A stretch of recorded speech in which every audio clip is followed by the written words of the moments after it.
Igreja Cristo é Vida, a sua cidade refúgio. Vamos abrir a Bíblia no livro do profeta Jeremias. Jeremias,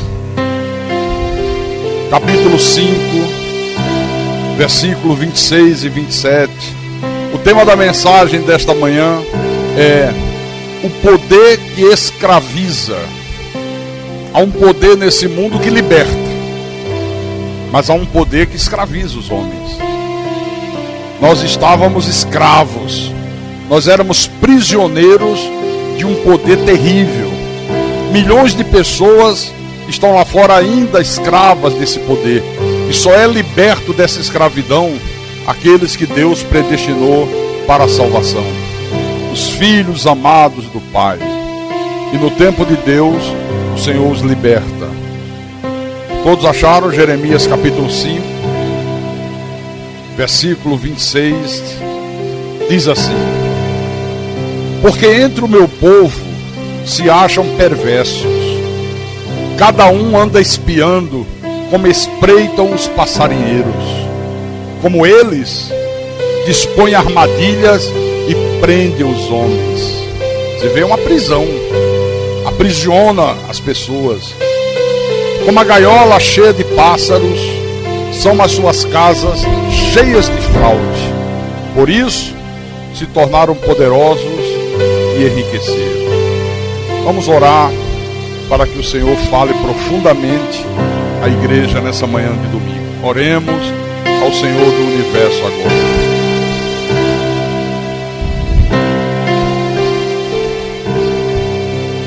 Senhor Jesus Cristo, aqui estamos nós, o teu povo, aqueles que andavam cegos, mas que agora veem, aqueles que viviam nesse mundo perdidos, caminhando sem rumo e sem direção, mas que o Senhor os encontrou, aqueles que foram alvos da tua graça, aqueles que o Senhor livrou do medo da morte, do medo da vida, do medo do futuro incerto, aqueles que foram libertos de uma prisão de grades invisíveis e que agora louvam e glorificam o teu nome e que agora vivem para o louvor da tua glória. Nós queremos ouvir a tua voz, queremos que o teu Espírito fale ao nosso espírito agora. Queremos alimentar a nossa alma. A tua palavra é o alimento da alma. Fala à tua igreja, fala ao teu povo, fala às ovelhas do teu rebanho. Usa-me como teu pastor, como teu servo.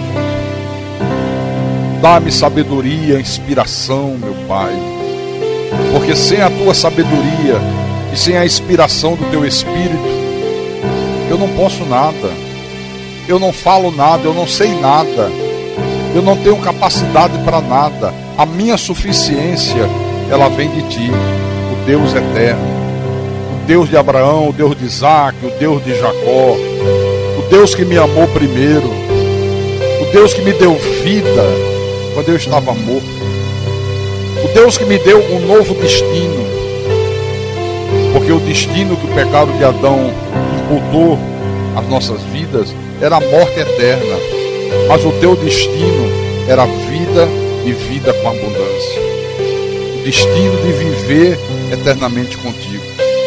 Então fala-nos nessa manhã, por amor do nome de Jesus, nós te pedimos, em nome do Senhor, que todos digam amém e amém. Diga graças a Deus.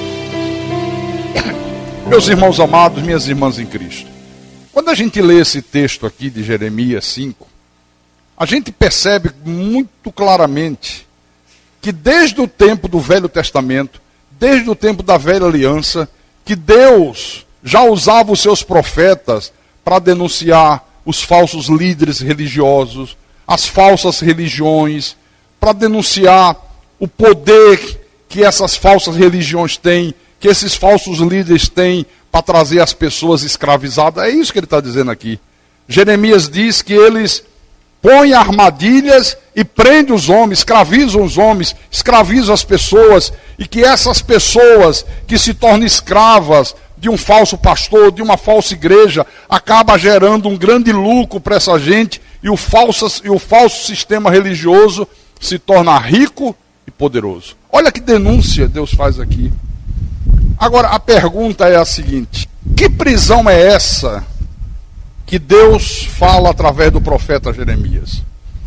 Eu garanto para você que não é uma prisão de grades invisíveis, não é uma penitenciária como Carandiru, no Rio de Janeiro, não é uma penitenciária da Papuda, não é uma prisão de grades de ferro, de parede de pedra. Essa prisão aqui que ele se refere é uma prisão de grades invisíveis. E essa prisão que eles colocam os homens começa pela mente dos homens. Eles aprisionam primeiramente, eles dominam as pessoas mentalmente, eles manipulam seus pensamentos, eles manipulam as suas vontades, eles fazem as pessoas viverem como se fossem robôs.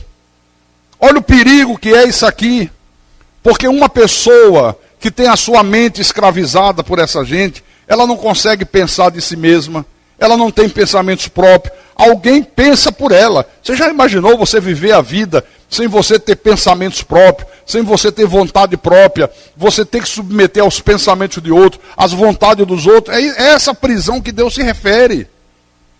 A pessoa não tem vontade própria, ela é guiada pela vontade daqueles que a escravizaram. Quem as escraviza tem direito de dominar sobre a sua vontade.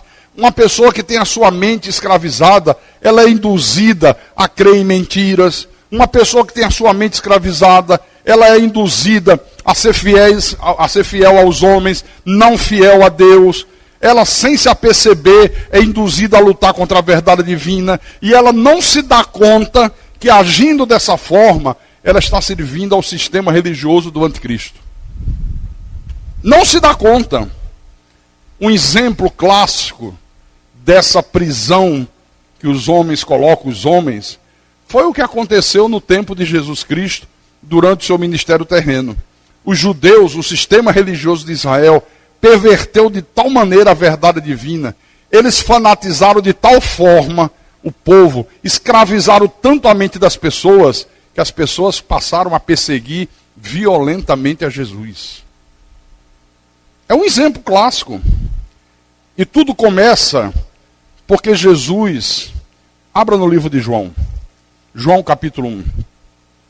Porque Jesus se apresenta como sendo o Deus deles.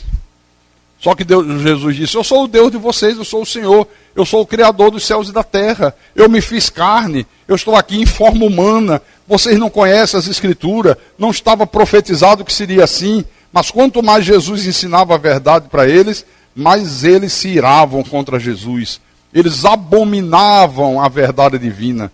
João capítulo 1, versículo 1 em diante. No princípio era o verbo, a palavra. No princípio era a palavra. Haja luz, houve luz, forme-se a porção seca da terra. A palavra de Deus, Deus ia falando e as coisas iam sendo criadas. E o verbo, a palavra, estava com Deus. E o verbo, a palavra, era Deus. Ele estava no princípio com Deus. A palavra estava no princípio com Deus. Todas as coisas foram feitas por intermédio do verbo, por intermédio da palavra. E sem ele, o verbo, nada do que foi feito se fez. Aqui Jesus está se apresentando como o Deus que criou todas as coisas. O texto é claro, o texto diz que sem ele, nada do que foi feito se fez. Jesus é o único e soberano Deus. Quando Jesus dizia isso para os judeus abominavam Jesus. Sentiam ódio de Jesus Cristo. Aqui no versículo 14, João diz: e o verbo, Deus, se fez carne e habitou entre nós, entre eles naquela época, cheio de graça e de verdade, e vimos a sua glória, glória como do unigênito do Pai. O Deus Todo-Poderoso, o Deus que criou os céus e a terra, um dia ele se fez carne, ele assume um corpo. Já estava tudo profetizado, e como estava profetizado, assim se fez. No versículo 29, diz assim: no dia seguinte, viu João a Jesus que vinha para ele e disse: eis o Cordeiro de Deus que tira o pecado do mundo. Por que Deus se fez carne? Por que Deus assumiu uma forma humana? Por que o próprio Deus gerou no ventre de Maria um ente santo, sem a semente do pecado, para que Deus pudesse habitar na sua plenitude? Para que aquele corpo fosse o Cordeiro perfeito, o sacrifício perfeito. Por isso que quando João viu Jesus vindo, ele disse: eis o Cordeiro de Deus, eis o sacrifício perfeito de Deus, eis um corpo onde Deus habita, para que esse corpo seja sacrificado como oferta em favor do seu povo. Aleluia, graças a Deus. Eis o Cordeiro de Deus que tira o pecado do mundo. Em várias oportunidades, Jesus afirmou para eles: eu sou o Deus de vocês. Eu sou o Senhor, eu sou o Deus Todo-Poderoso. E quanto mais Jesus afirmava isso, mais eles se enfureciam. No capítulo 10 de João, João capítulo 10, versículo 27 em diante. Olha aqui Jesus dizendo: as minhas ovelhas ouvem a minha voz, eu as conheço e elas me seguem. Eu lhes dou a vida eterna, jamais perecerão e ninguém as arrebatará da minha mão. Aquilo que meu Pai me deu é maior do que tudo, e da mão do Pai ninguém pode arrebatar. Olha, o pessoal ouvia isso e ficava confuso. Espera lá, as ovelhas estão na mão do Filho ou na mão do Pai? O Filho está falando: eu lhes dou a vida eterna, jamais perecerão, ninguém as arrebatará da minha mão. Aquilo que meu Pai me deu é maior do que tudo, e da mão do Pai ninguém pode arrebatar.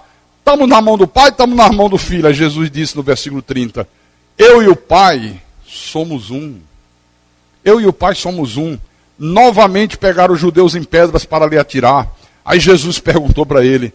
Jesus disse: tenho-vos mostrado muitas boas obras da parte do Pai. Por qual dela me apedrejais? E os judeus responderam: não é por boa obra que te apedrejamos, e sim por causa da blasfêmia. Pois sendo tu homem, te fazes Deus a ti mesmo? Quer dizer, eles não conseguiam entender que o Deus eterno havia assumido um corpo de carne. Como a religião de hoje não entende. Só consegue enxergar que Jesus é a segunda pessoa de uma trindade criada pelos católicos. Reduziram Deus a um numeral. Não, Jesus é a segunda pessoa. Conseguem ver três pessoas. Conseguem ver um Pai, conseguem ver um Filho, conseguem ver um Espírito Santo como sendo três pessoas distintas, e não é.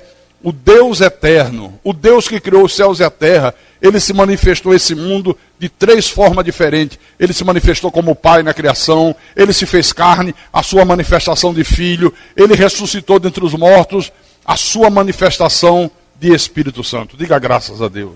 Em João ainda, no capítulo 14, João 14, versículo 6 em diante. Agora, Jesus diz em outra oportunidade para eles: eu sou o caminho, e a verdade, e a vida. Ninguém vem ao Pai senão por mim. Como isso soava estranho para mim, antes do Senhor iluminar os meus olhos. Quando eu lia, ninguém vem, eu dizia, tem um erro de gráfica. Um erro de correção. Porque não é ninguém vem, é ninguém vai.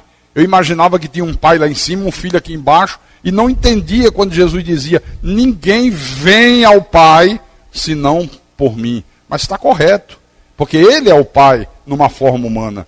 Versículo 7, ele continua: se vós me tivesses conhecido, conhecerias também a meu Pai. Quer dizer que aqueles discípulos que há 3 anos caminhavam com Jesus, ouviam Jesus, viam as suas maravilhas, os seus milagres, a manifestação do seu poder, recebiam o seu ensino, não tinham ainda conhecido Jesus como Deus eterno. Se vocês me tivessem conhecido, vocês conheceriam também a meu Pai. Quanta gente que vive dentro das igrejas e não conhece Jesus, não conhece a verdade divina. Aí ele continua e diz: desde agora o conheceis e o tendes visto. Desde agora vocês conhecem o Pai e têm visto o Pai. Isso gerou um conflito na cabeça daqueles discípulos. Que Pai é esse? Cadê o Pai? Ele está dizendo que desde agora nós conhecemos o Pai e temos visto o Pai. Você está vendo um Pai? Eu só estou vendo Jesus. Eu só estou vendo Ele. Cadê o Pai? Onde está o Pai? Olha, uma confusão danada. Aí mandaram Filipe perguntar. O versículo 8 diz que Filipe se dirigiu a Jesus e disse: Senhor, mostra-nos o Pai e isso nos basta. Que curiosidade, que conflito. Senhor, por favor, mostra onde está esse Pai que o Senhor está dizendo que desde agora nós o vimos, que desde agora nós o conhecemos. Nós estamos satisfeitos. Se o Senhor mostrar, porque a gente já olhou para tudo quanto é lugar, já procurou em tudo quanto é lugar e não vemos esse Pai. Você vê que eles imaginavam que houvesse uma outra pessoa? Não é assim que a cristandade moderna pensa? Aí olha o que Jesus diz no versículo 9. Filipe, há tanto tempo estou convosco e não me tens conhecido. 3 anos com vocês e vocês não me conhecem ainda. Vocês não sabem quem eu sou. Quem me vê a mim, vê o Filho. Não? Desculpa, quem me vê a mim, vê a segunda pessoa da Trindade. Não. Jesus nunca disse isso. Quem me vê a mim, vê o Pai. Como é que você diz, mostra-nos o Pai? Como é que você pergunta para mim, onde está o Pai? Eu sou o Pai, em forma de carne, numa manifestação de Filho, num corpo de carne. Aleluia, glória a Deus. Eles ficavam enfurecidos com isso. No capítulo 8 de João, volte um pouco atrás, versículo 56. Outro entrevero entre Jesus e os líderes religiosos de Israel. O Senhor disse assim: Abraão, o vosso pai, alegrou-se por ver o meu dia, viu e regozijou-se. Aí os judeus disseram: pera lá, você ainda não tem 50 anos e viu Abraão? Que conversa é essa? Você é louco, você perdeu o sentido, você não merece crédito, você não tem ainda nem 50 anos. Verdade, Jesus não tinha 50 anos, Jesus morreu com 33 anos. E viste Abraão? Aí Jesus respondeu: em verdade eu vos digo, antes que Abraão existisse, eu sou. Aleluia. Eu sou o Deus eterno. Eu sou o único Deus. Lembra quando Deus mandou Moisés ao Egito? E Moisés disse: quando o povo perguntar, quem te mandou? O que é que eu respondo? Você diz: o eu sou me mandou. Versículo 59. Então pegaram em pedras para atirarem nele, mas Jesus se ocultou e saiu do templo. Aleluia. Mas olha, o Senhor Jesus não disse apenas que era o Deus Todo-Poderoso, mas Jesus provou isso, Carlos Augusto, de várias formas e maneiras. Ele não dizia apenas: eu sou o Deus eterno, eu sou o Alfa e o Ômega, eu sou o Criador dos céus e da terra, antes de Abraão existir, eu sou. Ele não dizia apenas isso, mas ele provou de várias formas e maneiras que ele era o Deus Todo-Poderoso. Por exemplo, aqui mesmo no livro de João, no capítulo 4 de João, versículo 5 em diante, diz assim: chegou, pois, a uma cidade samaritana chamada Sicá, perto das terras que Jacó dera a seu filho José. Estava ali a fonte de Jacó. Cansado da viagem, assentara-se Jesus junto à fonte por volta da hora sexta. Nisto, veio uma mulher samaritana tirar água e Jesus lhe disse: dá-me de beber, pois seus discípulos tinham ido à cidade para comprar alimentos. Então a mulher lhe disse, a mulher samaritana: como sendo tu judeu, pedes de beber a mim que sou mulher samaritana? Porque os judeus não se dão com os samaritanos. Eles consideravam os samaritanos a pior raça de gente que havia na face da terra. Aí Jesus disse: se conheceras o dom de Deus, e quem é o que te pede, dá-me de beber, tu lhe pedirias e ele te daria água viva. Aí a mulher respondeu: Senhor, tu não tens com que atirar, o poço é fundo, onde, pois, tens essa água viva? És tu porventura maior do que Jacó, o nosso pai, que nos deu o poço, do qual ele mesmo bebeu, e bem assim seus filhos e seu gado?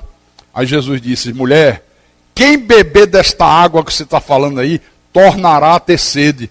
Aquele, porém, que beber da água que eu lhe der, nunca mais terá sede. Pelo contrário, a água que eu lhe der, será nele uma fonte a jorrar para a vida eterna. Aleluia.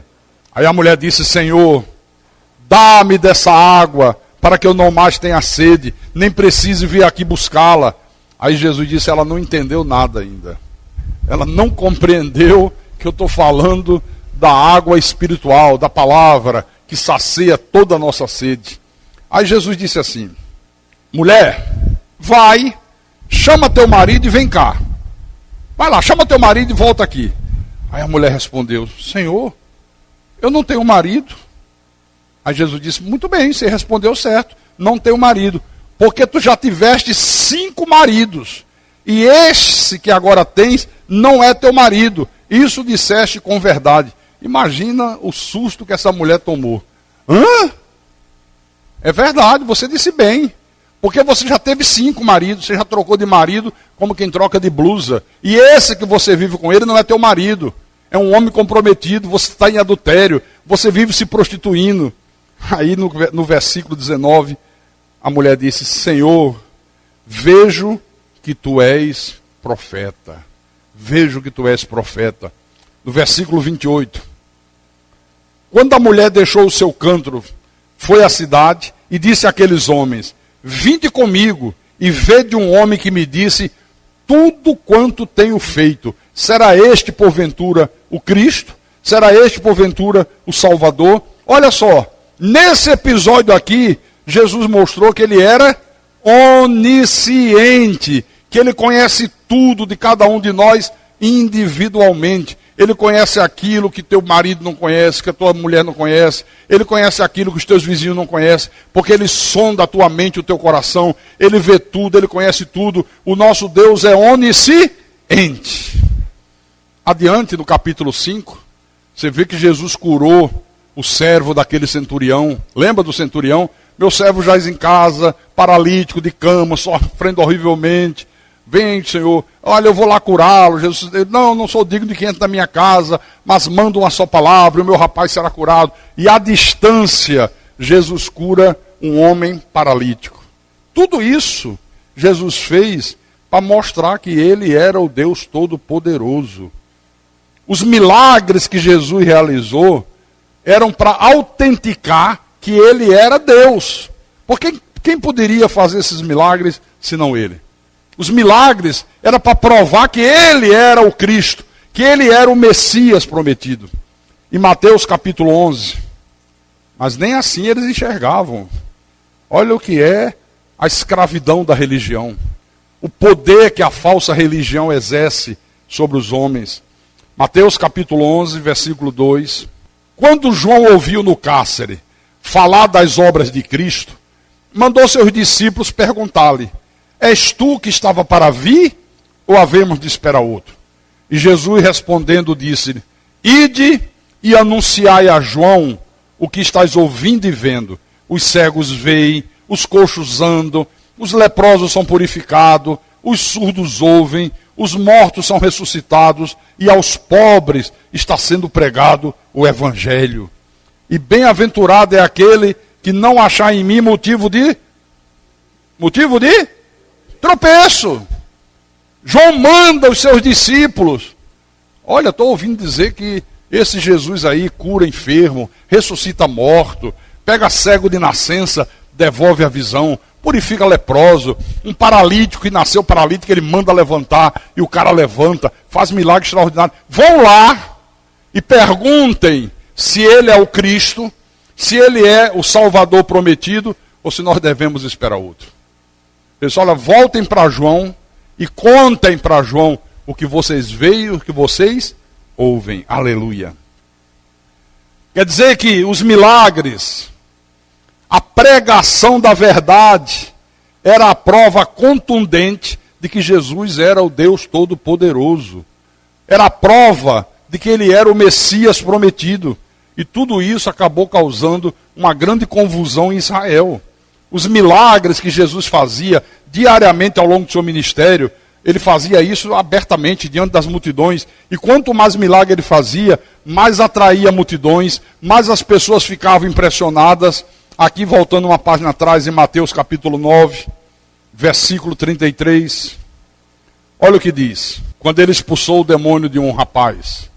E expelido o demônio, falou mudo.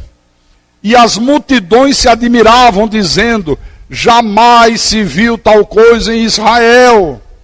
Jamais, nunca vimos isso. O mudo foi curado. Um milagre extraordinário. No livro de Marcos, capítulo 2, a cura de um paralítico.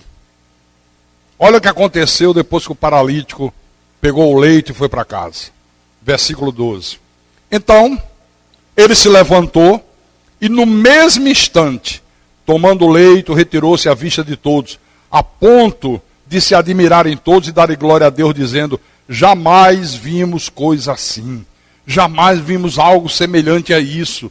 Olha o que esse homem está fazendo. Esse homem tem que ser Deus. Quem é que pode fazer o que esse homem está fazendo? Se admiravam, as multidões ficavam maravilhadas. Mas, não só os milagres deixavam as pessoas maravilhadas, mas a pregação de Jesus causou um grande impacto no povo de Israel.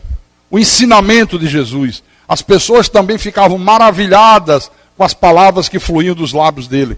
Vou te mostrar isso em João capítulo 7. Marque aí na tua Bíblia. João capítulo 7, versículo 46. Diz assim: responderam eles: jamais alguém falou como este homem. Olha que coisa, jamais alguém falou como este homem. Quer dizer que eles ficaram impactados porque Jesus falava como quem tem autoridade. Jesus não falava como os escribas e fariseus. Jesus falava como quem conhece o que está falando. É como você vinha a essa igreja aqui. Qualquer pastor que ocupe esse púlpito fala de uma maneira que as pessoas nunca ouviram lá fora. Poxa, jamais vi alguém pregar dessa maneira. Jamais vi alguém proclamar uma verdade como esta. Jamais vi alguém revelar a graça de Deus como estou ouvindo aqui. Não é como os escribas, não é como os fariseus. O que eles pregam não tem sentido, é vazio, não nos impacta. O que Jesus falava causava um grande impacto. Em Mateus capítulo 7, versículo 28 e 29. Mateus capítulo 7, versículo 28 e 29. Quando Jesus acabou de proferir estas palavras, estavam as multidões maravilhadas da sua doutrina, maravilhadas do seu ensinamento, porque ele as ensinava como quem tem autoridade, e não como os escribas.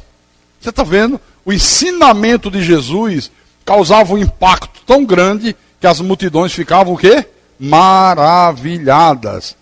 Volte um pouco atrás no capítulo 4, Mateus capítulo 4, versículo 25, diz assim Mateus: e da Galileia, Decápolis eram 10 cidades que existiam ali perto de Jericó. Era um conjunto de 10 cidades que havia. Então vinha gente da Galileia, de Decápolis, Jerusalém, da Judéia, da além do Jordão. Numerosas multidões o seguiam. Quantas multidões o seguiam? Numerosas multidões o seguiam.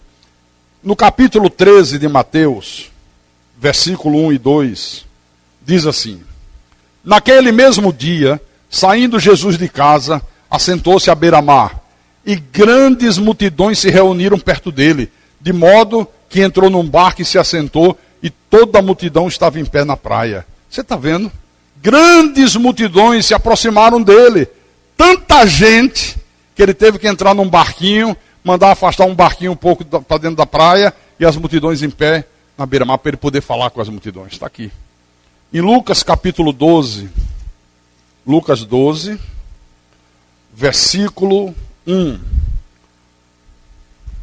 Agora a informação diz o seguinte: posto que miríades de pessoas se aglomeraram, a ponto de uns aos outros se atropelarem, passou Jesus a dizer, antes de tudo, aos seus discípulos: acautelai-vos do fermento dos fariseus, que é a hipocrisia. Quer dizer que ao longo do ministério do Senhor Jesus Cristo, multidões vindas de todos os lugares se aglomeravam por onde Jesus passava. Por que essas multidões eram atraídas? Por que elas se aglomeravam?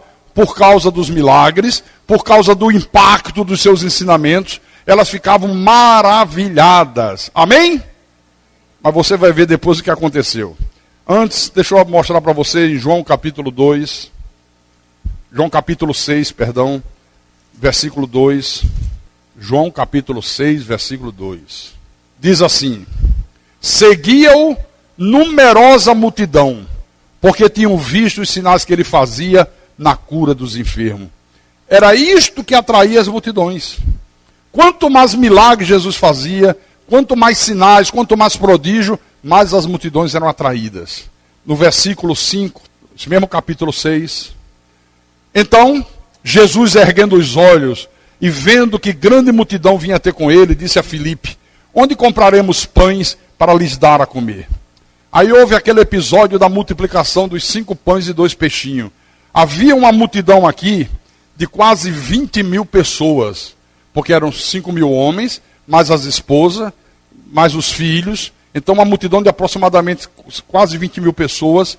E Jesus faz um milagre de multiplicar pães e peixes. A multidão come até se fartar, ainda sobra para juntar 12 cestos. Agora, tem um problema aqui. É que todas essas multidões eram atraídas por Jesus por uma simples curiosidade. O que atraía as multidões de Jesus era a curiosidade de ver os milagres, a curiosidade de ver alguém falar diferente de como os escribas falavam, de como os líderes religiosos do seu tempo falavam. Esse era o problema. O interesse dessas multidões era somente por coisas materiais. O interesse que essas multidões aqui tinham era por coisas superficiais. Tanto é que no dia seguinte a esse milagre aqui, eles procuram Jesus. Cadê Jesus? Cadê Jesus? Disseram: Jesus atravessou o mar da Galileia. Jesus está em Cafarnaum. Você pensa que foi empecilho para essa gente?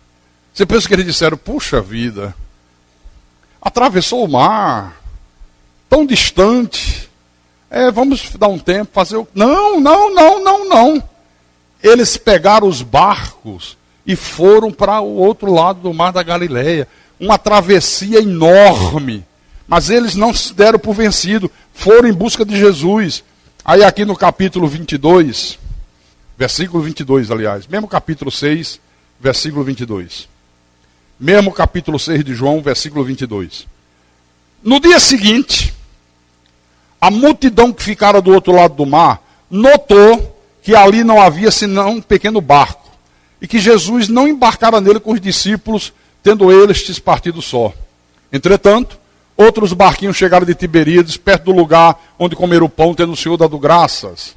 Quando, pois, viu a multidão que Jesus não estava ali, nem os seus discípulos, tomaram os barcos e partiram para Cafarnaum à sua procura.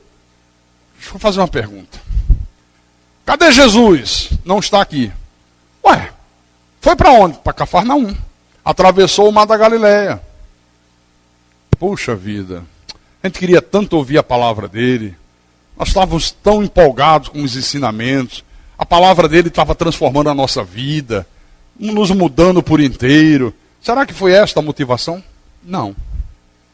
Como Jesus é Deus e sonda mentes e corações, quando essa multidão chega no outro lado, versículo 25, e tendo-o encontrado no outro lado do mar, lhe perguntaram: mestre, quando chegaste aqui, estávamos à tua procura, que bom que te encontramos, glória a Deus, aleluia, encontramos Jesus, Jesus está aqui. O senhor chegou aqui quando?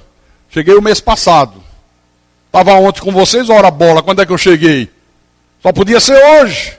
Eu não estava ontem com vocês, no final da noite? Era um tipo de puxa-saco, querendo agradar a Jesus. Aí Jesus responde para eles: em verdade vos digo, vocês me procuram, não porque viram sinais messiânicos. Não é porque viram curas eles viram. Não porque vocês viram sinais de que eu sou o Messias. Não porque vocês entenderam que isso que eu faço está comprovando que eu sou o Salvador de vocês, que eu sou o Deus de vocês. Não é por isso que vocês estão aqui. Vocês estão aqui porque vocês comeram dos pães e vos fartaram. Vocês estão aqui porque ontem eu multipliquei pães e peixe. Vocês querem mais pão e vocês querem mais peixe. Esse é o único interesse de vocês. Que maneira dura de receber as pessoas.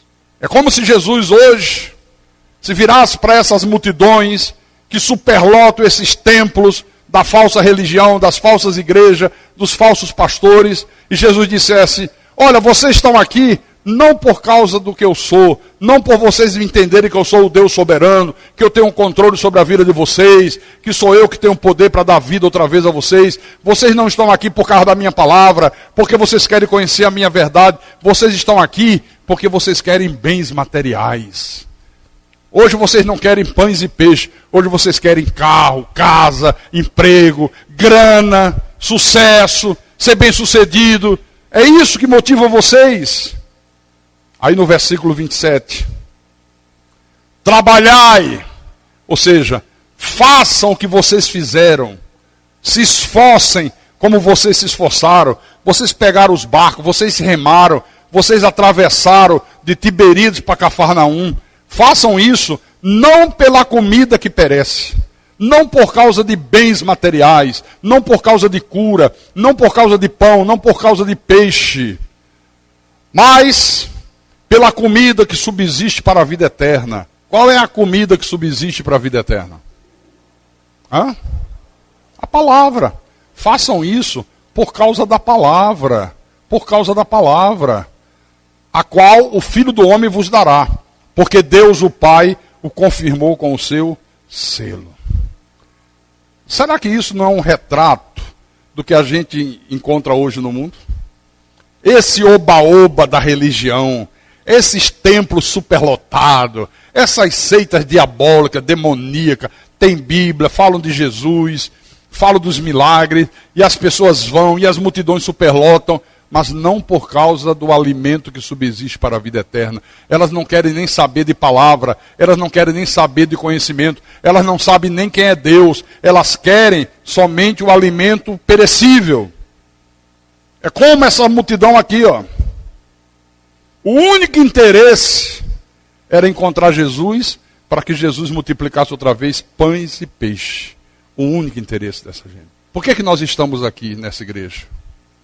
O que nos motiva a terça-feira à noite estar aqui, quinta-feira à noite estarmos aqui, domingo de manhã, domingo à noite? O que nos motiva a cada dia da nossa vida nós sermos fiéis a Deus, nós obedecermos a palavra, nós vivermos uma vida de santidade, uma vida de retidão? O que nos motiva? A palavra. Aqui não tem ninguém que foi atraído aqui porque ouviu o pastor dizer no rádio: venha que eu vou te curar. Venha que Deus vai fazer você uma pessoa rica. Venha que você vai ter um automóvel importado do ano. Venha que você, que é um simples vendedor de cachorro quente na rua, vai se tornar dono da Sadia. Aqui não tem isso. Aqui não existe isso aqui. Aqui o único apelo é: venha e você vai conhecer Deus como Deus quer ser conhecido. Aleluia. Aleluia. Venha, venha, venha. Diga glória a Deus. Continuando. Versículo 60 em diante. Mesmo capítulo 6 de João. Muitos dos seus discípulos, tendo ouvido tais palavras, disseram: duro é este discurso, quem o pode ouvir? Quantas vezes eu falo aqui na igreja, falo no rádio, e digo: olha, se você não crê nessa palavra, se essa palavra não te motiva, se essa palavra não causa um impacto em você, não muda a tua vida, é porque você não é de Deus, você é filho do diabo. E quantos são os que devem dizer: duro é essa verdade, quem a pode ouvir? Versículo 61. Mas Jesus, sabendo por si mesmo que eles murmuravam a respeito de suas palavras, interpelou-os: isso vos escandaliza? Jesus percebeu que eles murmuravam. Como é que pode? Ele está dizendo que nós não somos de Deus. Olha lá, como é que é possível? Como é que não é possível? Está dizendo que nós não temos livre-arbítrio, que ninguém pode vir a ele se o Pai que o enviou não o trouxer. Olha que coisa mais estranha. Já começava a duvidar dos ensinamentos. Versículo 62. Que será, pois, se virdes o Filho do Homem subir para o lugar onde primeiro estava? Onde primeiro estava como? Como Deus eterno, como Deus Todo-Poderoso, não na sua manifestação de Filho. O Espírito é o que vivifica. A carne para nada aproveita.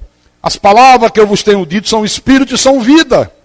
Contudo, há descrente entre vós, pois Jesus sabia desde o princípio quais eram os que não criam e quem o havia de trair. E prosseguiu: Por causa disto é que vos tenho dito: ninguém poderá vir a mim se pelo Pai não lhe for concedido. Olha que coisa interessante. Agora chegou o momento que, através do ensino correto, através da verdade que liberta, essas multidões teriam que escolher: ou elas abraçariam os ensinamentos de Jesus, abandonariam o sistema religioso do judaísmo, ou elas dariam as costas para Jesus e continuariam fiéis ao sistema religioso de Israel. Agora chegou a hora do pega para capar. Jesus disse: agora vocês vão ter que decidir. Agora não tem mais pão, agora não tem mais peixe, agora é ensino verdadeiro, agora é a verdade. Ninguém pode vir a mim se o Pai que me enviou não trouxer. Eu sou o pão da vida. O que é que vocês escolhem? O que é que vocês querem? Sabe o que aconteceu, irmão? Olha o que diz o versículo 66. À vista disso, muitos dos seus discípulos o abandonaram e já não andavam com ele.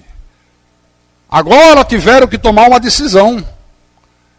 Aquelas multidões que haviam seguido Jesus durante tanto tempo, que ficavam maravilhadas dos milagres, que ficavam impressionadas com a maneira dele ensinar, agora elas rejeitam Jesus e decidem ficarem fiéis ao sistema religioso de Israel. A pergunta é: por que isso, hein? Por que isso aqui? Porque o domínio que os líderes religiosos desse sistema profano exercia sobre o povo era uma coisa assustadora. Eles exerciam um domínio impressionante. O sistema religioso de Israel havia escravizado a mente daquelas pessoas. Elas eram escravas do sistema religioso judaico. E, meu irmão amado, minha irmã em Cristo, o que é mais assustador nisso aqui é que tudo que aconteceu naquele tempo continua acontecendo hoje também. O que aconteceu no tempo de Jesus continua acontecendo no tempo de hoje. Às vezes as pessoas dizem assim: pastor Carlos Magno, por que esses falsos pastores, por que essas falsas igrejas exercem um poder tão grande sobre as pessoas? Por que as pessoas ficam como se fossem marionetes na mão dessa gente? Quantas vezes me pergunto, sabe por quê?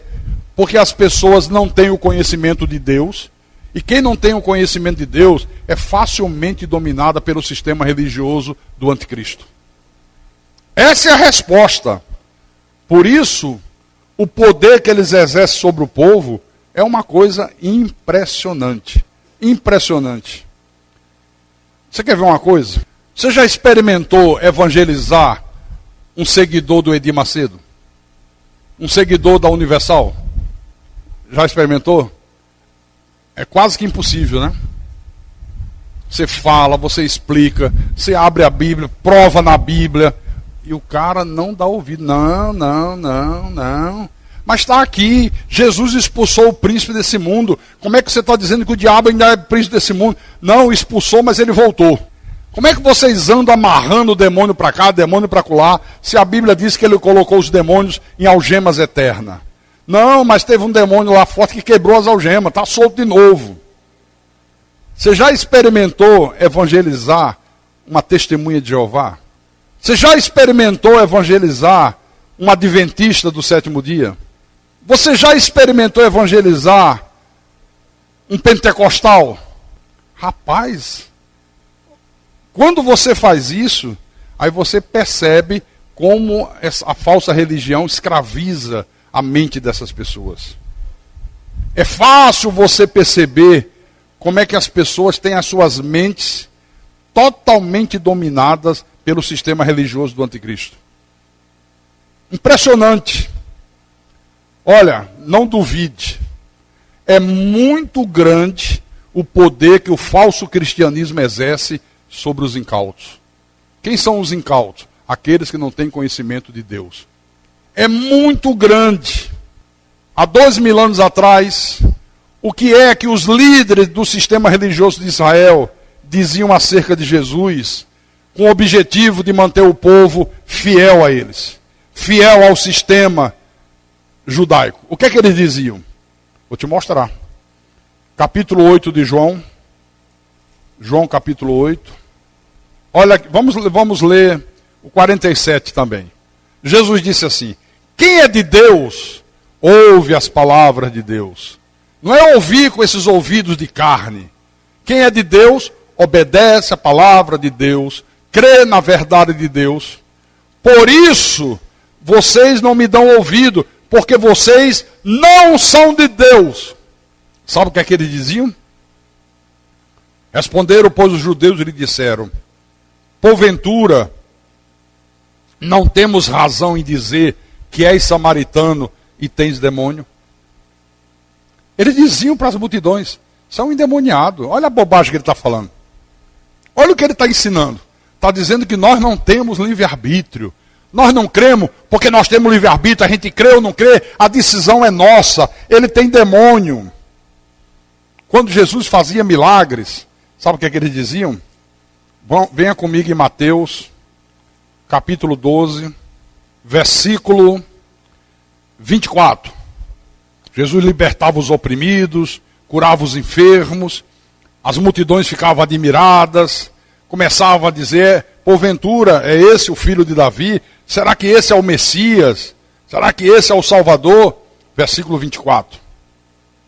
Mas os fariseus, ouvindo isto, murmuravam: este não expele demônios, senão pelo poder de Belzebu, maioral dos demônios. Olha isso que ele faz. Ele faz pelo poder do diabo. Não creiam que ele faz pelo poder de Deus. Então, todos os dias, essa gente incutia na mente das pessoas que eram escravas dele, que estavam dominadas por ele, que Jesus era um endemoniado, para dessa forma manterem as pessoas fiéis a eles e darem as costas para o Deus Todo-Poderoso. Será que não fazem a mesma coisa hoje? Quantas vezes irmãos vêm para mim, pastor, olha, quando eu evangelizo a graça, o pessoal cai de pau em cima do Senhor. Mas esculhambam com o Senhor. Sempre que alguém não pode desqualificar a mensagem, ela procura desqualificar o mensageiro da mensagem.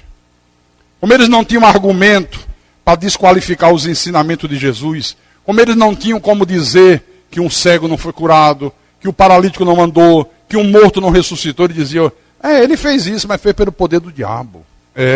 Ele fez pelo poder de Belzebu. Por isso eu digo para você uma coisa, irmãos. Só se liberta dessa escravidão da religião quem Deus quiser libertar. O homem por si só não liberta.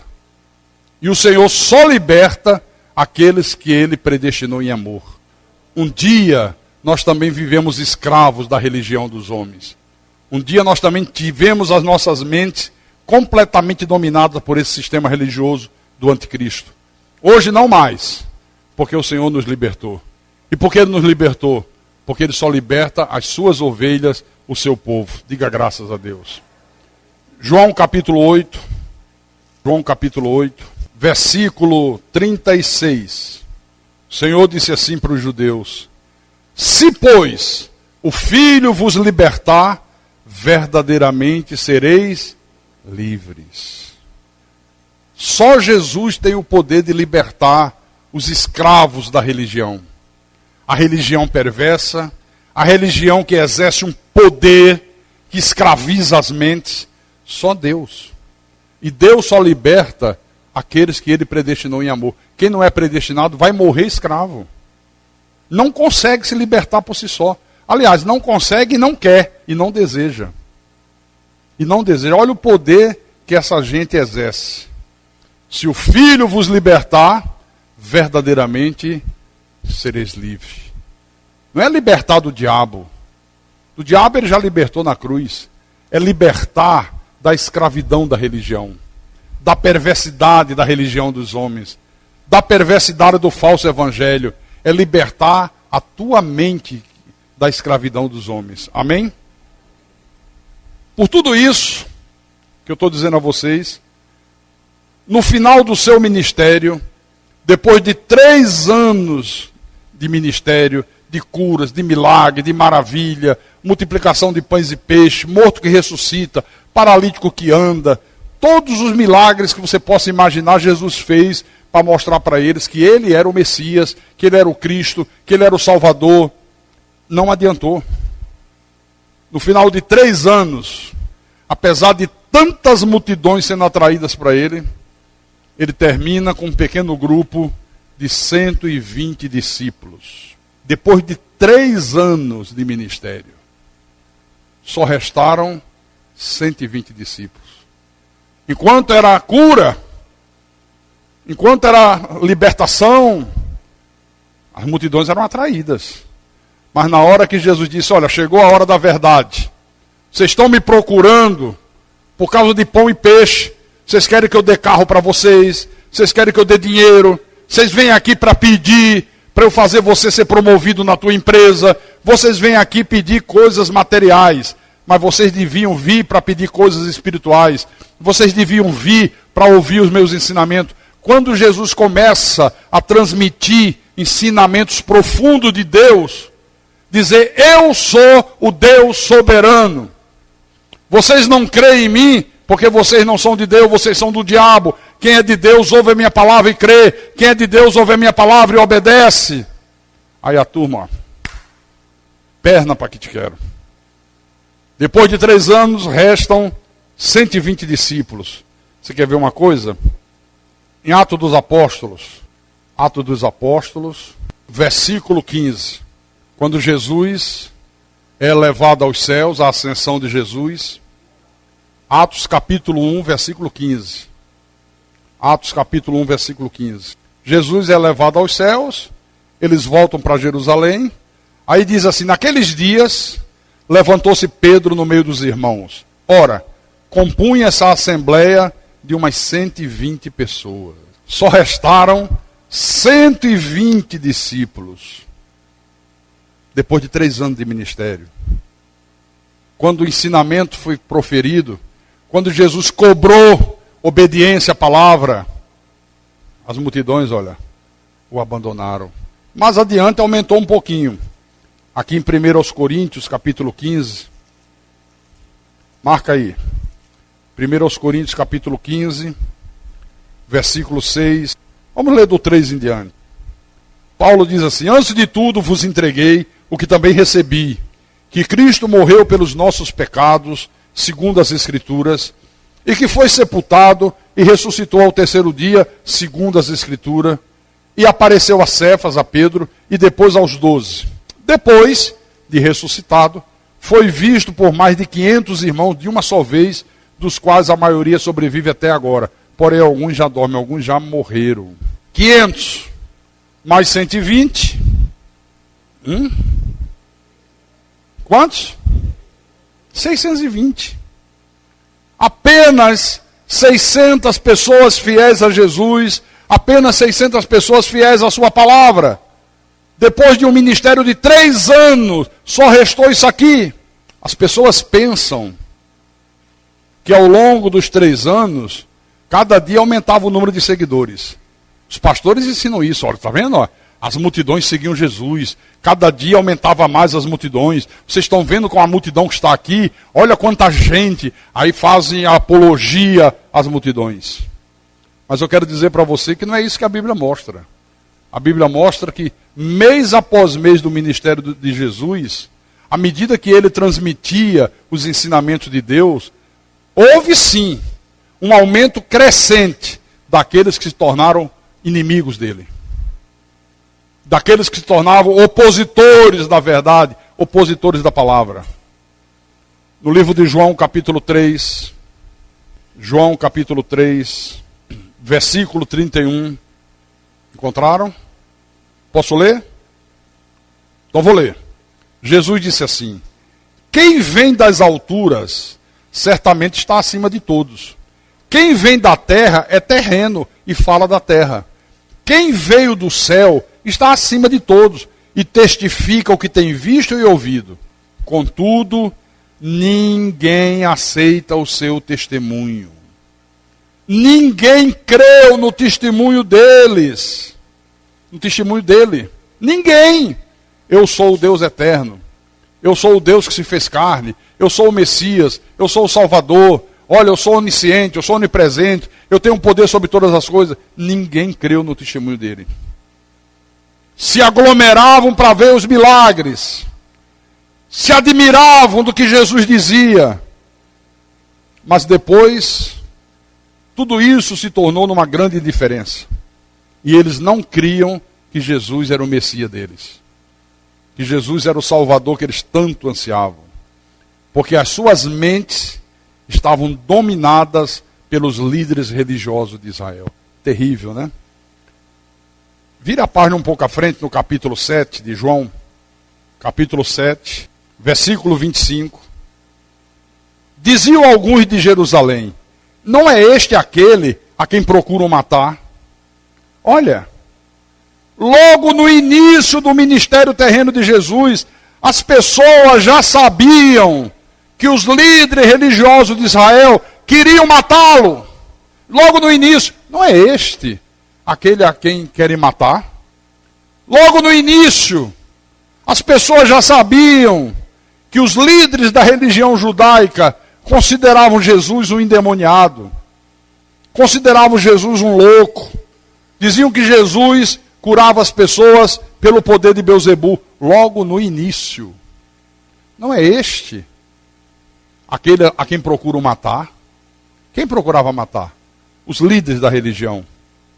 No versículo 30. Então, procuravam prendê-lo, mas ninguém lhes pôs a mão, porque ainda não era chegada a sua hora.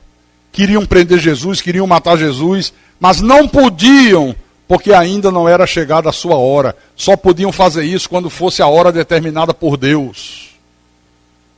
Versículo 44. Versículo 44. Alguns dentre eles queriam prendê-lo, mas ninguém lhe pôs as mãos. Você vê como Deus está no controle de tudo? Só podiam colocar as mãos nele e fazer o que fizeram, como estava determinado por Deus que seria, no tempo que Deus determinasse. Agora pode, enquanto não for a hora, não pode.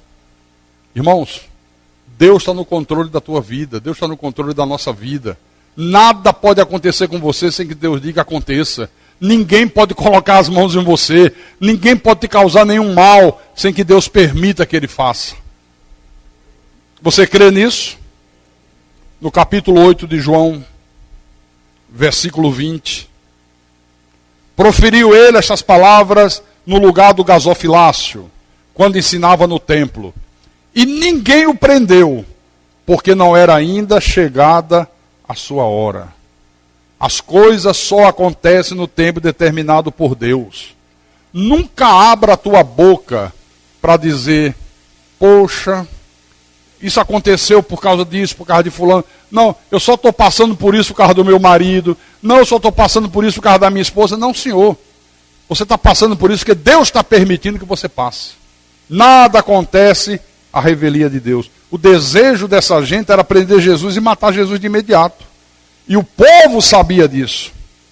Por que eles não fizeram isso de imediato? Porque foram impedidos por Deus. Porque ainda não era o tempo determinado por Deus. Diga glória a Deus. Hoje, esse sistema religioso que odeia a verdade de que Deus é soberano, esse sistema religioso que odeia a verdade de que Deus está no controle de todas as coisas, a verdade de que na cruz ele expulsou o príncipe desse mundo, que na cruz ele nos deu eterna redenção, que na cruz ele nos imputou vida eterna. Eles fazem a mesma coisa. Eles odeiam. Fazem a mesma coisa. O mesmo ódio que eles nutriam contra Jesus, eles continuam nutrindo hoje. Só que como Jesus não está mais em carne e osso, eles procuram atingir quem? É assim ou não é? E Jesus predisse isso. No capítulo 15 de João, capítulo 15, versículo 20. Olha o que ele falou aqui, para a gente terminar. João capítulo 15, versículo 20. Lembrai-vos da palavra que eu vos disse. Não é o servo maior do que seu senhor. Se me perseguiram a mim, também perseguirão a vós outros. Se guardaram a minha palavra, também guardarão a vossa. Aleluia. Se me perseguiram a mim, também vou perseguir a vocês. Mas assim como as minhas ovelhas ouviram a minha palavra e creram, também vão ouvir a de vocês e vão crer. Eu não creio em pastores, em pessoas que se dizem cristãs e que não são perseguidas. Não creio. A fé na verdade sempre vai gerar perseguição.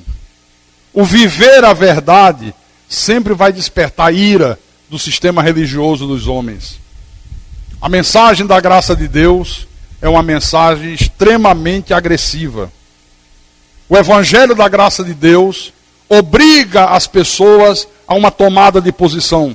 Ou ela abraça a verdade e rejeita a sua religião, ou ela abraça mais ainda a sua religião e rejeita a verdade. Não há meio termo. Por isso que ela é agressiva. Por isso que as pessoas fogem do evangelho da graça, porque não dá para ficar em cima do muro. Não dá para ter meio termo. Ou você vira as costas para a tua religião mentirosa e abraça essa verdade, ou você vira as costas para essa verdade e abraça mais ainda a tua religião mentirosa. Eu esperava que você dissesse um amém. E eu termino dizendo duas coisas. Primeira, irmãos, dê glórias a Deus por Ele ter libertado você da escravidão dos homens. Dê glórias a Deus que Ele te libertou. Segundo lugar, se alegre se você tem sido perseguido por causa da sua fé nessa verdade.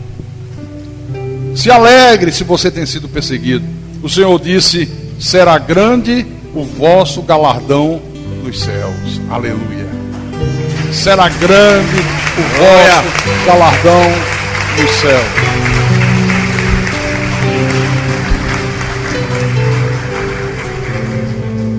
No dia que disserem assim, pastor, olha, está todo mundo aí fora elogiando o Senhor. Olha como estão falando bem do Senhor.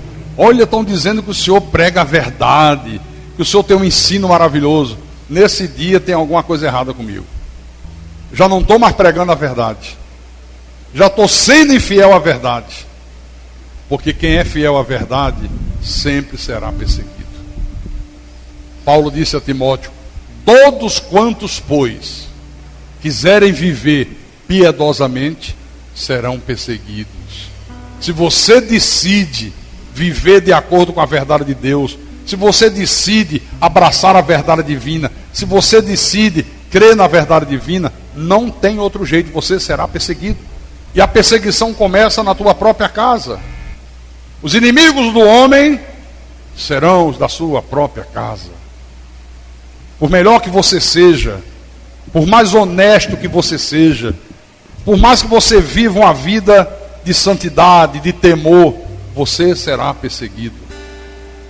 Você será alvo do ódio daqueles que servem a religião dos homens. Você será alvo de ódio. É um ódio grande, muito grande. Mas dê glórias a Deus, porque será grande o vosso galardão nos céus. Aleluia. Viu? Olha, nunca espere na graça de Deus multidões. Olha, já tem a sede, agora abriu outra ali, depois na outra semana abriu outra. Meu irmão, pastor Carlos é de Deus, olha que coisa. Porque quando eu pregava o falso evangelho, era assim. Cada dia abria um templo. E as pessoas diziam: ô homem ungido, esse homem é Deus. Na graça de Deus não espere isso. Na graça de Deus, meu irmão, você só vai encontrar o remanescente fiel. Aleluia. Remanescente significam poucos. Muitos são chamados, poucos os que Deus escolheu. Poucos os que Deus. Dê graças a Deus por você fazer parte desses poucos. E se você não faz parte desses poucos, se você está aqui fazendo teatro, fingindo que crê na verdade, fingindo que vive a verdade, os teus dias estão contados conosco. Você vai permanecer aqui um tempo, 2 tempos, mas não todo o tempo. Vai ter uma hora que você vai ter que sair do nosso meio, porque aqui só fica aqueles que o Senhor predestinou em amor. E quem tem ouvidos para ouvir, que ouça.